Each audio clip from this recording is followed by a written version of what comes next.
Kalyane Niratam Karunamayam Namami Chinmayam Devam Sadgurum Brahma Vidvaram Vasudeva Sutam Devam Kamsa Chanura Mardanam Devaki Paramanandam Krishnam Vande Jagadgurum Tvameva Mata Cha Pita Tvameva Tvameva Bandhusya Sakha Tvameva Tvameva Vidya Dravidam Tvameva Tvameva Sarvam Amadeva Deva Tvameva Sarvam Gurudeva Deva. Hari Om. We are now doing this series on self-realization, what exactly self-realization means and how do I realize. It's not just a topic of some objective discussion, it is intended for whoever listening, how they can realize, provided they go through systematically all the talks here so that they have a clear understanding what is involved, and slowly we will shift in terms of where am I and how am I going to realize, which everyone has to follow certain methodologies to help, and that we will discuss later. So in the last talk we were talking about who is a jiva, and in terms of the original consciousness, the reflecting medium and the reflected consciousness. So we are talking about the three stages, and reflected of the consciousness occurs only by the subtle body. The gross body cannot reflect the consciousness part, it's only existent part. Therefore the subtle body has to reside in gross body for it to transact with the external world with other bodies, because subtle body cannot interact with the gross bodies. It needs a gross body to interact with other gross bodies. So therefore it has to be localized in a particular body, and therefore the janma, the birth, is nothing but subtle body going to a different locus and trying to find a conducive environment where it can take a particular body required for it to exhaust its vasanas. So now we are not only talking about the subtle body and the gross body, also together as a package which is called BMI package. But it is the subtle body that is able to reflect the consciousness, not the gross body. So the death of a person is nothing but subtle body leaving the gross body, and when it leaves, it takes all his package. That means all subtle aspects of it, including the impressions of that, which is dharma we talked about, the good and the bad and all that, the subtle effect of it, and is called an impressions in the mind, which we cannot see, but it is there. I don't see why I like particular things and why I don't like other particular things. Why am I born in a particular environment? Why some people are born in very bad environment? Some are with the golden spoon, some are with the silver spoon. All that we discuss is nothing to do with the God. It's something to do with where I have to need an environment conducive to exhaust my vasanas. God is that one who helps me to find the right place. Not only he finds the right place where I can exhaust my vasanas, also my parents have their vasanas to have a son like me, therefore they have to exhaust their vasanas. Sometimes the children born are defective and the parents suffer. Why those particulars? They want a good son only, but they have to suffer whatever the God has given. They say God has given. God has given means their vasanas are such that they have to undergo the suffering. And the child is also suffering, the parents also suffering, the environment also may suffer. It's called the total vasanas, all are involved in some way. It's called samashti vasanas. So the parents' vasanas, sibling vasanas, and as well as the particular jiva's vasanas provide the total environment. And as he goes to seek different environments, interact with different jivas, and in the process affecting their problems and his problems. All that, if you look at whole your life, we went through from the childhood on, in the school and in the college or in the employment, all that being affected by your presence. Not only you are affected by their presence, and they are affected by your presence, all that is involved in the vasanas. That's called prarabdha karma. Only a human being with the intellect has a will, called a free will. People are discussing, is a free will there or is it destiny? For a choice of action in the present, when he thinks I am a doer, he has a choice of action and he chooses. And when he chooses, then he has to follow, and whatever the results of his choice, he has to bear the consequence of that. So future prarabdha is nothing but past prarabdha modified by your present action, all that we discuss. And therefore, a jiva is the one, now we know, who is accumulated vasanas, because he doesn't know who he is. And in the process of accumulation vasanas, he will be going through life after life after life. And in the process of going life after, he accumulates more vasanas.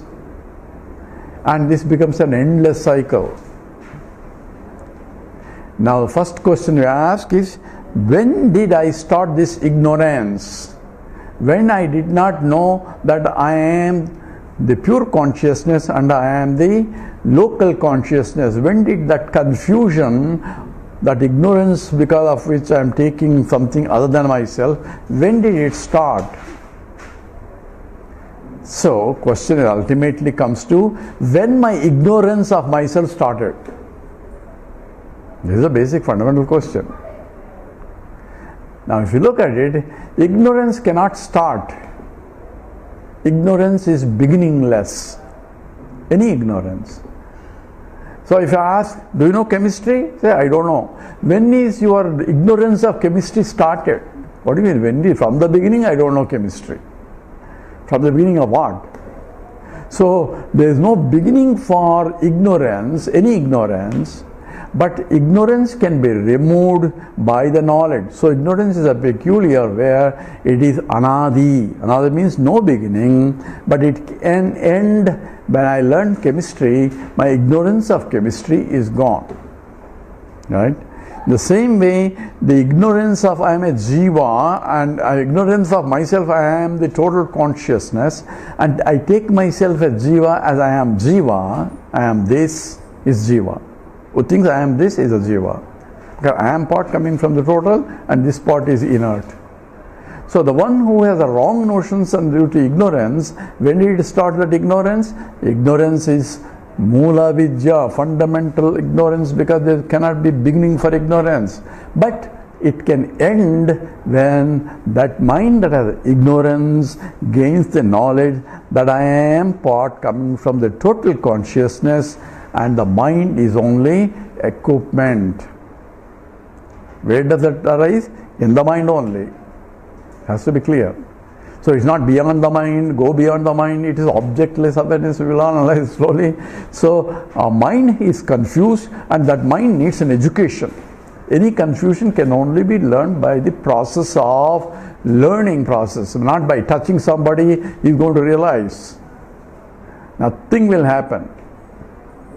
He may have some experience of that, like a shock giving, but knowledge doesn't come by shock treatment, by teacher touching the head of students. I will not get chemistry knowledge. I had to study hard chemistry in order to gain chemistry knowledge. No shortcuts there. I don't sit down and do om chemistry, nothing will happen. I can go to the temple and offer all sorts of things. Oh Lord, please help me in chemistry. The Lord will say, Lord, I have given you the intellect for you. Already I have given you. Don't come here. Sit down and study. I have already given what is needed in order for you to learn chemistry. What I can give you is so that you don't get disturbed. So concentration on chemistry that you can acquire by process. So praying the Lord will help me to focus my attention He doesn't give me chemistry. It depends on my studies, my teacher and all that. Same way, even Vedanta also, he has to go to a teacher, and teacher should know what to teach. Otherwise, teacher is useless. I cannot go to some chemistry, the chemistry teacher and ask, sir, please teach me physics or biology. Say, I don't know. You go to biology teacher. He may direct me to proper teacher, of course. So there's no point in going to somebody. He may be expert in everything, but he has to know the subject of how to teach. Not only he should know this, he should have self-realization, but he should teach me, or how to teach me he should know. That means he should know Vedanta. Remember, we already defined what is Vedanta. Who knows the absolute truth. Since I cannot check whether he is established in Vedanta or not, but by teaching I can know that is he telling me the truth or not. Because he has to guide me to that where I am also free. What freedom? We already said, Desakala Vastu Aparichinnatvam. No limitations of space-wise, time-wise, object-wise. But I am there. The whole Mandukya, Mantra 7, Upanishad talks exactly this. What is that I am? Anta pragyam na bhait pragyam no bhayata pragyam na prajnanagaram. I am not this, I am not this, I am not this, I am not this. It says, prapancho pushamam shantam advaitam chaturtham manyante sa atma sa vigneyaha. That has to be known. Vigneya means that has to be known. What is that? That is that which is beyond all the three states of consciousness and all that. So we'll go into that detail later, but that has to be inquired by the mind with the help of a teacher who himself established in the knowledge through Vedanta. All that is implied. Now we ask the question, next question, because we analyze who is Jiva. We'll come back to it in terms of self-realization. At least we understood Jiva is the one who has the wrong notions that the reflected consciousness that is exhibited by the mind is the original consciousness, not knowing that it is the original consciousness beyond, that I am part belongs to that total, and this part is the mind, and in between there is reflection occurring, and the reflection is the one that is getting a wrong notions.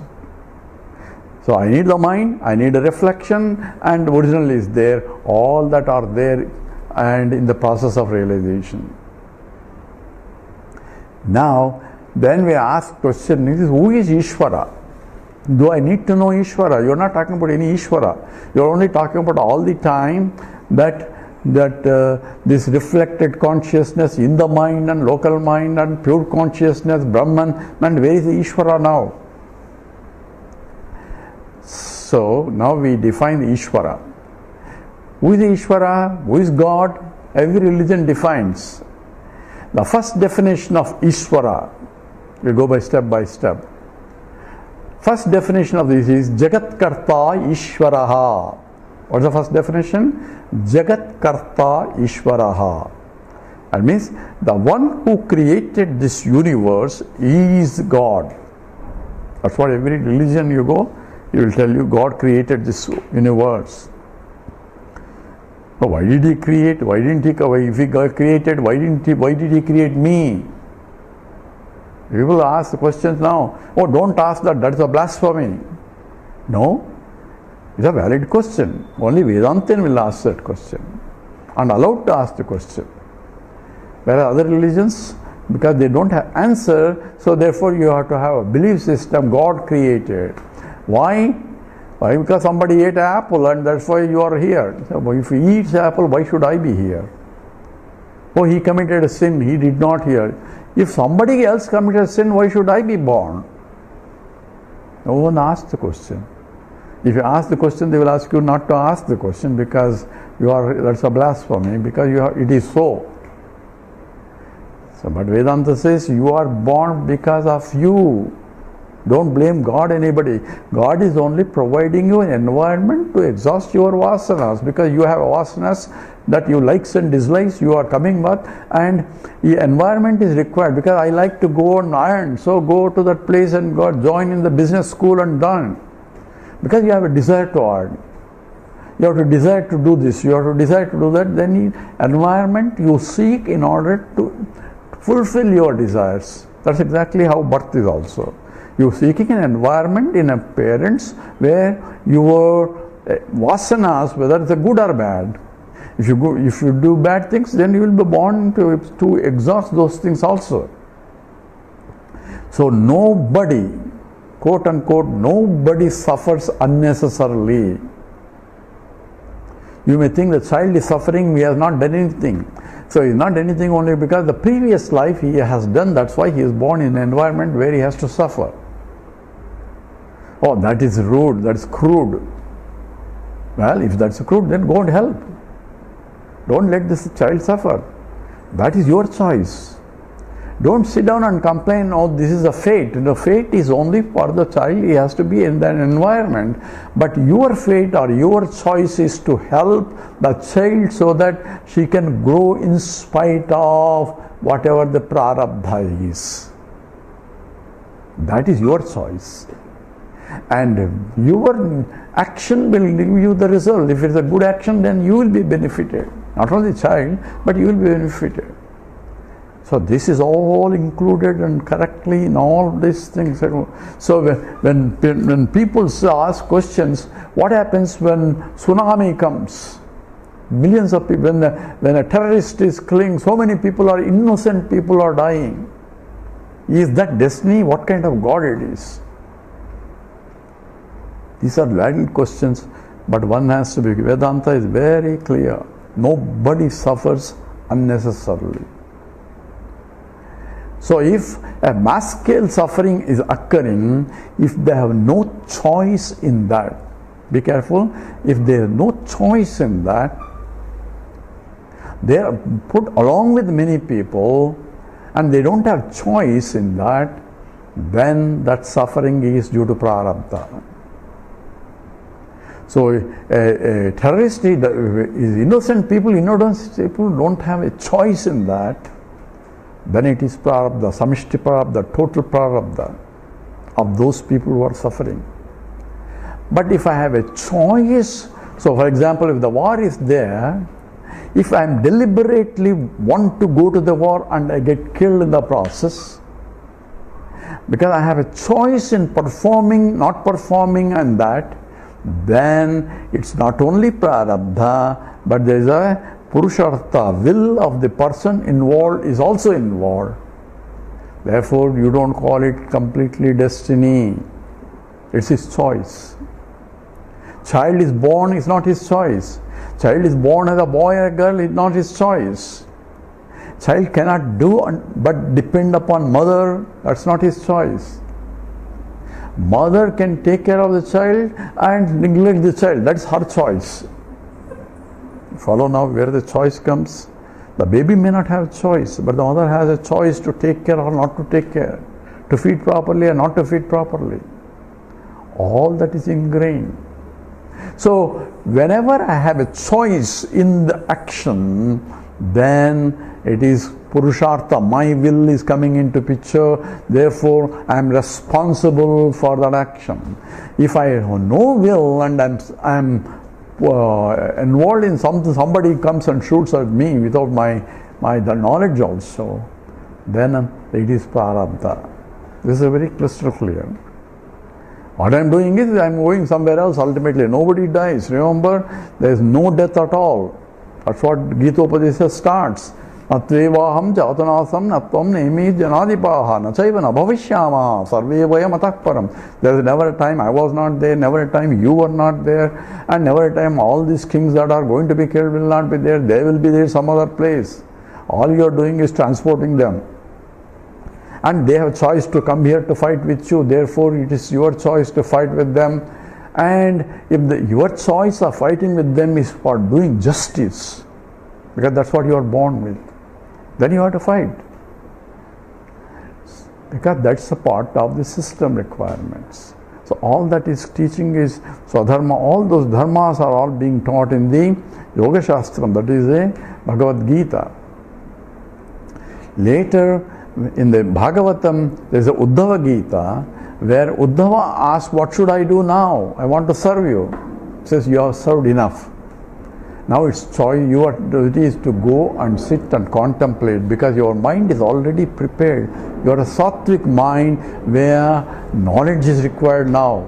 So he goes through the explanation of the Gita in the Uddhava Gita, and the chapter by chapter, a beautiful chapter of Uddhava Gita.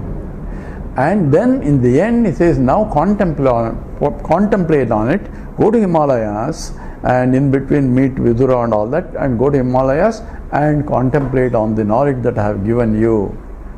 So it is Jnana Margam there. But for that, mind has to be prepared. We'll come back to that. So now we are asking the question, who is Iswara? So first definition is Jagat Karta Iswaraha. Who is created? We ask the question, why did he create? He doesn't have any other business than creating, and everybody suffering because of the Lord. Then we ask, second definition comes Jagat Karanam Iswaraha. This comes only in Vedanta. And wherever whoever teaches this becomes a Vedanta. So Jagat Karana means not only the intelligent cause, a creator, but also is the material cause for the creation. Karanam, Karanam, Karta. So he is Karanam, Karta. He is instrument for creation, he is a material for creation, he is a intelligent for creation. So it's a peculiar creation where he is himself is the material cause for that. So he doesn't have, he himself has to become many. There is no other material. That's why we introduce in terms of how it became many, gold became many, it's called Vivarta and all that. But here God himself became many. So in the case of the goldsmith doesn't become ornaments. He only an intelligent cause. But material is different from the intelligent cause. In the case of creation, like goldsmith creating something, or I'm building a house or something building, I'm taking material from somewhere else and building it, assembling it. And that's what the goldsmith does. He doesn't create a gold and then make a gold ornament. He only takes gold somewhere and then changes into shape. Creatively, he creates an ornament. So there the Upadana Karanam, that means the material cause, is different from Nimitta Karanam, the intelligent cause. Whereas in this case of peculiar for the universe of creation, both the intelligent cause and the material cause has to be one and the same. So Shankaracharya says, Abhinna Nimitta Upadana Karanam, means undifferentiated one cause, which is both the material and the intelligent cause is Ishwaraha. So Ishwaraha is a Lord who created. That means in order to create, he should have the knowledge of how to create. If I am creating a pot, I should know how to create a pot. If goldsmith is creating an ornament, he should know how to create it. Otherwise it becomes a blob, right? Beautiful creation means there has an intelligence. So sometimes we look, oh, this is a beautiful creation. Who did that? So we want to know someone else created this creation. We call it a creation. So the whole universe is a creation, we call it.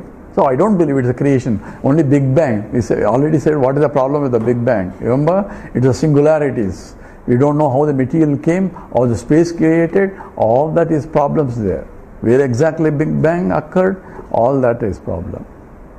Whereas in the case of the Vedanta explains this as it's essentially one becoming many is by what?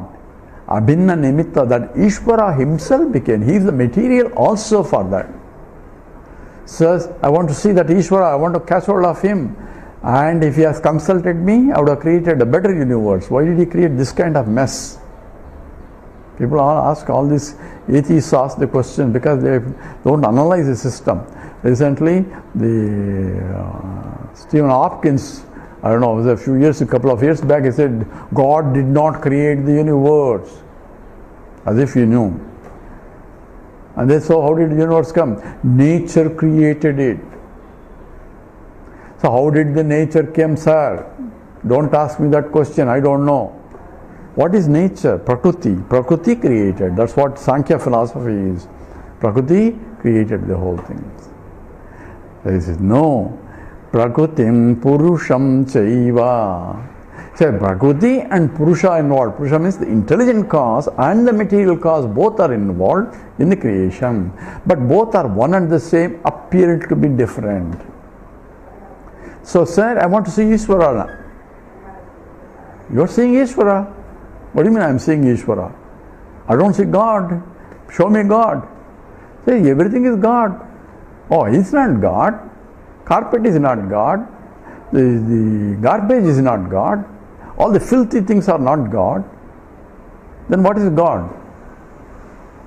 See, I have already have preconceived notion that God should be like this and he is not like that. Therefore, show me like that only.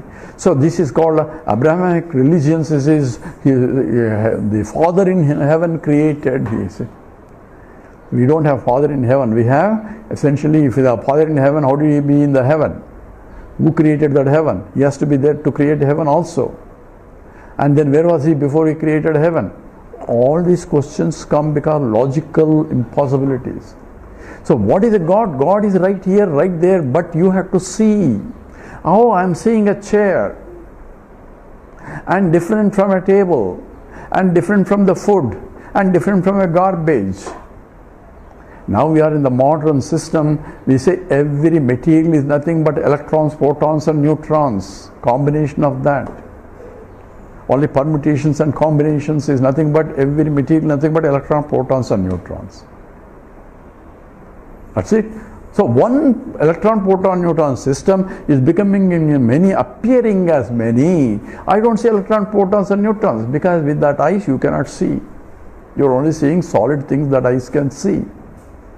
Eyes can see only solid, but eyes with the knowledge can see means understand. I hope you see what I am saying.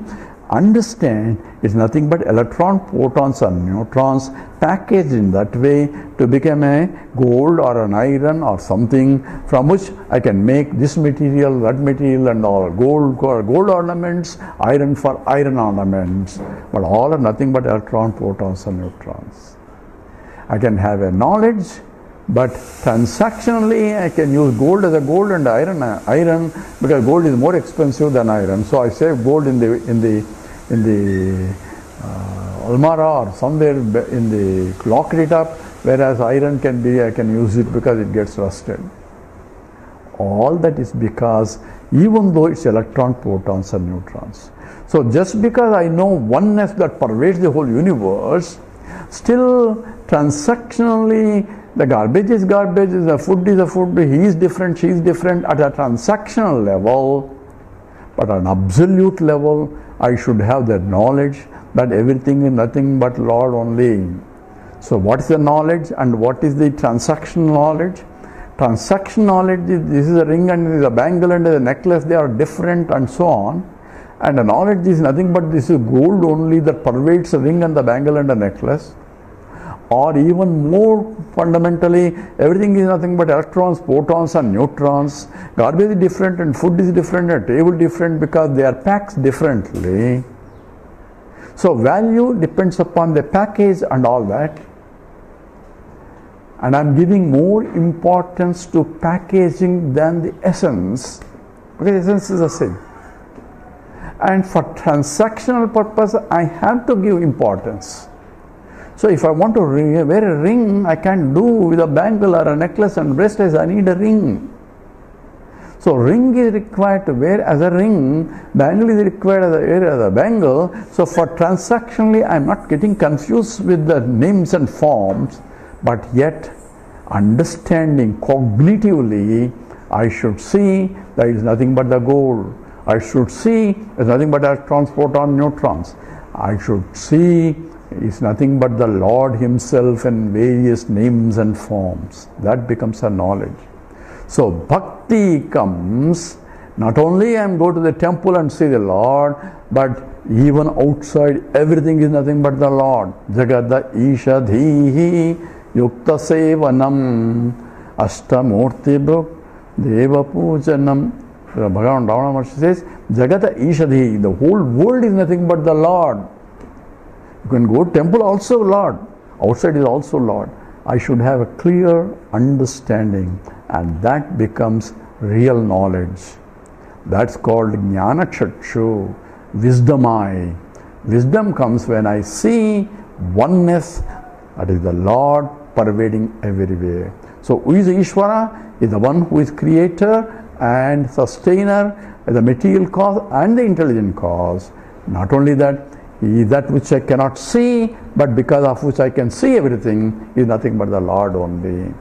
We'll analyze more about Jagat and Iswara in the next talk.